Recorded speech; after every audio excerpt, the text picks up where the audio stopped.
Mesdames et messieurs, bonjour et bienvenue sur Lougaré TV. Alors c'est parti pour l'édition de ce vendredi 28 octobre 2022. Alors on démarre l'actualité bien sûr aujourd'hui avec le sport, une fois n'est jamais coutume. Alors ils sont champions d'Afrique, les Lions de beach soccer, et de 8 pour les Lions de beach soccer. Donc ils ont battu ce vendredi au Mozambique les Pharaons d'Égypte en finale de la Coupe d'Afrique des Nations. Voilà, édition 2022 à l'issue de la fatidique séance de tir au but. Alors 6-5 à l'instar des Lions de football, les poulains d'Abdoulaye Diallo. Ils sont désormais au sommet de l'Afrique. Voilà, ils se sont imposés ce matin donc avec un tournoi qu'ils ont su maîtriser quand même avec 5 sorties et autant de victoires. À noter que le Sénégal est aussi qualifié pour la Coupe du Monde de beach soccer. Ce sera en 2023. Alors bravo à nos Lions. La fille violentée sur la terrasse, on en parle également dans cette édition. La famille donc de la fille est sortie du silence et dans sa version des faits, il s'agirait d'une histoire d'amour entre deux jeunes adolescents. Alors les parents de la jeune fille ont été rencontrés justement par nos confrères de Sans Limites et c'était à la Médina. Et d'après donc la version de la mère, il n'y a pas eu de viol, encore moins de tentative de crime. Alors les poursuites judiciaires, retenez bien, entamées contre l'agresseur de la jeune fille ont été suspendues, et ce après avoir reçu le rapport indiquant qu'il n'y a pas eu de viol ni donc, et que justement la jeune fille elle est toujours vierge. On lui fait signe également que donc la fille qui a fait le film a été elle identifiée. Et à présent, parlons de ce contrat d'armement. Donc, le député Abbas Fall, il demande lui l'ouverture d'une enquête parlementaire à l'Assemblée nationale. Il a fait le dépôt donc au bureau de Amadou Mame Diop. Le député de Yewwi Askan Wi veut en savoir un peu plus sur cette question des 45 milliards qui implique aujourd'hui le ministre en charge, l'ex-ministre en charge de l'environnement et celui des finances. Donc, 45 milliards de francs CFA annoncé par la presse est aujourd'hui démenti par le gouvernement du Sénégal. Alors le député de Yewwi Askan Wi Abbas Fall a saisi le président justement de l'Assemblée nationale pour l'ouverture d'une enquête parlementaire. Et puis, Y'en a marre et compagnie, ils comptent barrer la route au projet du président Macky Sall qui, selon eux, donc, veut violer la loi pour s'entêter au pouvoir. La question du troisième mandat qui refait surface encore. Alors, lors du lancement du mouvement Jamagan, c'était hier, Alioune Sané a fait une déclaration et d'après lui, tous les gens qui incitent le chef de l'État à faire un troisième mandat, ben, ils seront tous responsables devant la justice. Donc si jamais il y aurait eu mort d'homme. Alors justement, nous allons suivre la déclaration d'Alioune Sané. C'était hier, il faisait face à la presse. C'est la question de la constitution du Sénégal, la problématique du mandat présidentiel. La plupart d'entre vous sont témoins des événements, de tout ce qui s'est passé entre 2011 et 2012. Tout le combat citoyen qu'il y a eu autour de Touche pas à ma constitution, autour du M23, contre une troisième candidature de Abdoulaye Wade, que la constitution ne permet pas, et il a voulu malgré tout ça forcer. Vous avez vu tout le combat héroïque du peuple sénégalais. Mais tout le combat aussi qui a impliqué des hommes politiques, à l'image de l'actuel président de la République, Macky Sall, qui a été le principal d'ailleurs bénéficiaire de cette lutte historique du peuple sénégalais. Et vous avez pu voir aussi qu'après ça, après l'alternance, il y a eu des réformes qui ont été engagées pour permettre de clore pour de bon ce débat sur troisième candidature au Sénégal. Et après cette réforme, d'ailleurs pour justifier cette réforme de la Constitution, en tout cas cette révision de la Constitution, vous avez pu entendre le président de la République à maintes reprises dire que conformément à l'esprit qu'il a amené au pouvoir, qu'il était important d'en finir avec ces questions de troisième mandat présidentiel. Justement, par rapport à cette question du troisième mandat, donc les citoyens sénégalais dans leur majorité, ils souhaitent avoir le mot du principal inculpé, le principal concerné donc, il s'agit du président Macky Sall. Notre reporter Yama Faye, elle a rencontré quelques citoyens ici à Guédiawaye, ils ont donné leur avis quand même. Nous allons suivre leur réaction. Ah, du fait que celui qui avait dit qu'on a verrouillé la Constitution, nul ne peut faire un troisième mandat. Donc lui, il n'a qu'à faire ce qu'il avait dit, et ensuite, qu'il le dit tout de suite ou après, c'est la même chose. De toute façon, c'est fini, il a fini. Déjà, il sait que quand il dit ça, tout de suite, tous ces partisans vont partir. Déjà, il y a Mimi Touré qui commence à partir, il y en a d'autres. Et après, il y en a d'autres avant la fin de l'année. Ah, il n'a qu'à laisser notre pays là, c'est lui qui avait dit ça. Il n'a pas de trahison. De toute façon, il avait trahi. Il avait trahi, alors il devait savoir qu'on lui trahira. C'est ça? Il avait dit ça. C'est lui qui avait fait qui? Il a connu qu'il a trahi? Ou bien?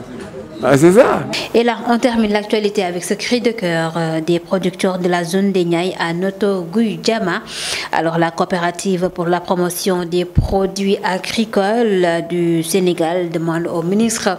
en charge du commerce et de l'agriculture de poursuivre les concertations pour tirer d'affaire justement les acteurs qui rencontrent en ce moment d'énormes difficultés qui ont pour nom voilà, l'accès au foncier, stockage, la hausse du prix de l'engrais, entre autres problèmes. Alors, ces membres, en plus d'une dizaine d'organisations, ils étaient en conclave. C'était hier à Noto Guyjama. Nous allons suivre. Ils ont parlé tour à tour au micro de Lougaré TV. jógewuñu te bokkuñu ci benn ministère yi nga xamanteni ñom ñoy toppatoo li nga xamanteni il faut que ñu régler ko pour que ñu régler définitivement problème mbay mi ci ay ministères yu bëri ministère de l'économie la ministère des finances la ministère de l'agriculture la ministère de naka la tuddati du commerce la donc ministère des collectivités territoriales loolu yëpp ñooñu ñëpp am nañu li ñuy war a wax ci wàllu mbay mi parce que ku nekk ci ñoom ministère de l'environnement parce que problème yi jànkonteel ak eaux et forêts ministère de l'environnement moo ko war a mën a résoudre loolu moo tax ñu ne il faut que ñu dem ci états généraux de l'horticulture ñu toog saytu gëstu xool lan moo sabab problème yi ak yan solution la ñuy war a mën a indi pour ñu résoudre ko définitivement leneen li mooy at bu nekk ñu ngi baykat yaa ngi abandonné ñuy génn ci mbay mi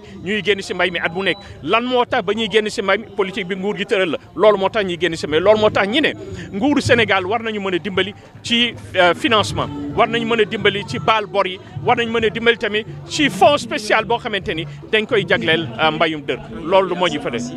ak semence yi ak engrais ak intrant agricole yëpp yoo xamante ni dañu am jafe-jafe pour gis ko wala prix yi dafa yokku saaku engrais bi nga xamante ni yaa ngi ko doon jëndee 9000 francs junni ak juróom-ñeenti téeméer ren yaa ngi ko ñu jëndee nañ ko juróom-benn junni xam nga wala juróom-ñaari junni loolu problème la yooyu daal moo tax ñu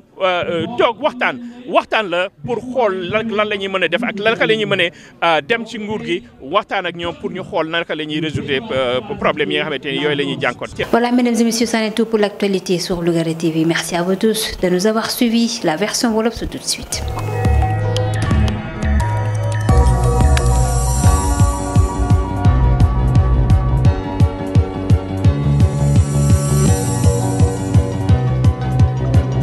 mbokk yi xarit Lougaré TV bismillah ci xibaar yi dañ koy dooree lu jëm ci wàllu football plage comme niñ ko woowee beach soccer alors suñu gaynde yi ñoom nag ñoo jël ndam li ñu rek feddali la ñu defoon ci kaw réew bu Égypte tey ji ci aljuma ji amoon foofee ci douane bu Mozambique comme ngeen ko gisee ci image yi ñoom rek les lions de beach soccer ñu am ndam lu rëy nag gannaaw séance de tir au but bu metti bi amoon seen diggante ak pharaon yu Égypte yi ñu gis ne ñoom itam topp nañ rek ci tànku gaynde yu football bi gannaaw ba ñu nekk ñoom champion d'Afrique ñi itam ay champion d'Afrique lañu tey ji ci coupe d'Afrique des nations ba amoon ca Mozambique ñu jël raaye gi nekk ci bopp rek continent bu Afrique ci noonu itam ñu ngi xamal ne ñoom 5 sorties la ñu def te itam juróomi victoire la ñu am ci match yi nga xam ne yëpp joué nañu ko ñu fàttali itam ne réew bu Sénégal qualifié na ci coupe du monde beach soccer dara am ci atum 2023 alors dañ leen di féliciter suñu gaynde yooyu nga xam te ni Abdoulaye Diallo moo leen di tàggat mi ngoog alors ñu wax ci leneen di rek ñegamaar ba ñu gisoon ñu koy rek dóori mbéj foofee ci ab terrasse fii ci réew bu Sénégal la xewee ñu gis ne nag boobee vidéo defoon rek tour de la toile ci noonu